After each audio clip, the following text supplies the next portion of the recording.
The mobile world for the last few years has been one of amazing change. So many things happening with devices ever since the iPhone came along in 2007. But in a strange way, I've always had a sense that there's a sense of injustice within the mobile industry because you guys build the networks, but the OTT players like Facebook and Google and others have basically been building pseudo carriers on top of networks they haven't even built themselves. So how do you guys feel about that? And are we seeing something of a fight back? I'll start with you, Julio. Sure. No, so we've seen that from the OTT perspective, a lot of the revenue is being lost, and there's a lot of investment that goes into maintaining. And not only that, but also in growing capacity, because there's more and more of a desire for higher speed data.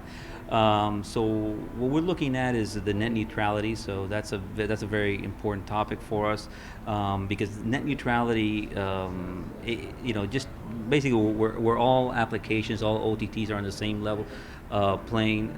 That hinders our ability to monetize and to provide actually value for the customer. So for example, some of the things that we're looking at to do in our markets is there's certain applications, certain sites that are very beneficial for the public at large, and we give those off for free, like Wikipedia, access to government sites. So if you've got a phone and you're accessing those sites, you don't pay for data to access those sites.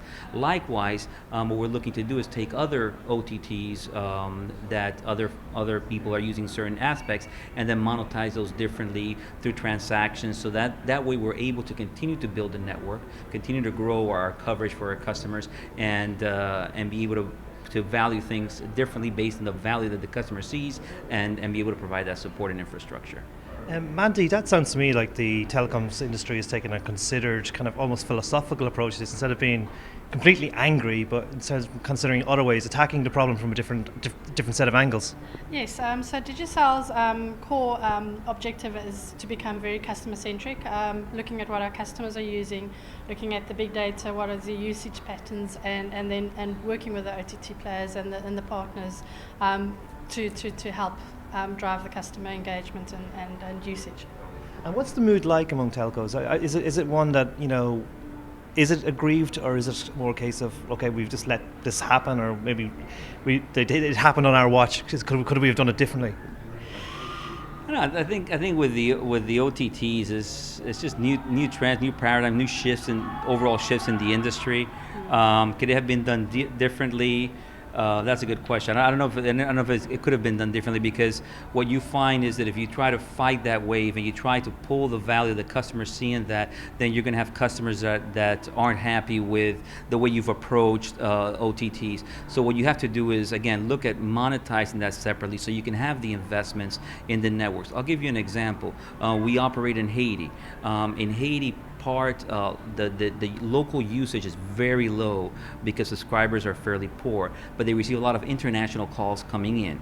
That rate, that money that we make for calls coming in from the US or from other parts of the world into Haiti, helps subsidize the actual handset that a subscriber has. So they might be spending $1.50 per month, which couldn't justify a subscriber. Through international coming in, we're able to provide that service. Now with the OTTs, that revenue is gone. So there's a number of different things that are happening that is important for us to find ways to monetize it, but still provide value to the customer. And I think that's really the challenge with OTT.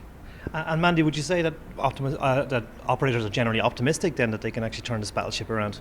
I think yes. I think a lot of operators, they're all going into this disruptive phase, moving from the normal GSMA operator to becoming a total communications and entertainment service provider. And we see it happening all over the world, and Digicel is one of them as well. We've launched a lot of products like Digicel Play. We've got the international business team that's working with OTT players. We've got Trend Media, which is our media entity. So yes, we're working with everyone as a whole to drive the future. Brilliant, guys. Thank you very much.